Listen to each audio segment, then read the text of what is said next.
बातमी येवला येथून वनपरिक्षेत्रातील विसापूर बीट अंतर्गत कातरवाडी वडगाव फॉरेस्ट परिसरातील अनेक वनतळी पूर्णतः कोरडी पडली असताना वन विभागाकडून कोणतीही उपाययोजना होत नसल्याचा आरोप करत वन्य पशु प्राणी मित्र तथा समाजसेवक भागवत झालटे यांनी स्वखर्चाने टँकरद्वारे वनतळ्यांमध्ये पाणी टाकून मुक्या जीवांना मोठा दिलासा दिला।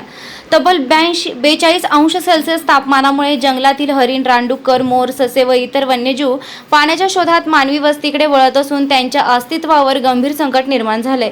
अशा परिस्थितीत वन विभागाकडून कोणतीही प्रभावी उपाययोजना होत नसल्याने भागवत झालटे यांनी पुढाकार घेतला। त्यांच्या या कार्यामुळे परिसरातील वन्यजीवांना पाण्याचा आधार मिळाला असून नागरिकांकडून त्यांच्या कार्याचं कौतुक होत आहे। भागवत झालटे यांनी वन विभागाच्या कार्यपद्धतीवर प्रश्नचिन्ह उपस्थित करत वन्यजीवांसाठी मंजूर निधी, पाणी पुरवठा योजना, वनतळ्यांची देखभाल, जंगल संवर्धन तसेच वनमजुरांच्या थकीत वेतनाची सखोल चौकशी करण्याची मागणी केली आहे। त्यांनी राज्याचे वनमंत्री गणेश नाईक यांच्याकडे याबाबत लक्ष घालण्याचं आवाहन केलंय। वनक्षेत्रालगतच्या शेतकऱ्यांनाही मोठ्या समस्यांना सामोरे जावे लागत आहे। पाण्याअभावी जंगलातील वन्य प्राणी शेतीकडे वळत असून टोमॅटो, मिरची, फुलपिके व इतर भाजीपाला पिकांचे मोठ्या प्रमाणावर नुकसान होत असल्याची माहिती शेतकऱ्यांनी दिली आहे। स्थानिक शेतकरी व वन्यजीव प्रेमींनी वन विभागातील निष्काळजीपणा, हलगर्जीपणा व कार्यातील उदासीनतेवर तीव्र नाराजी व्यक्त केली असून जबाबदार अधिकारी व कर्मचाऱ्यांवर कारवाई करण्याची मागणी केली आहे।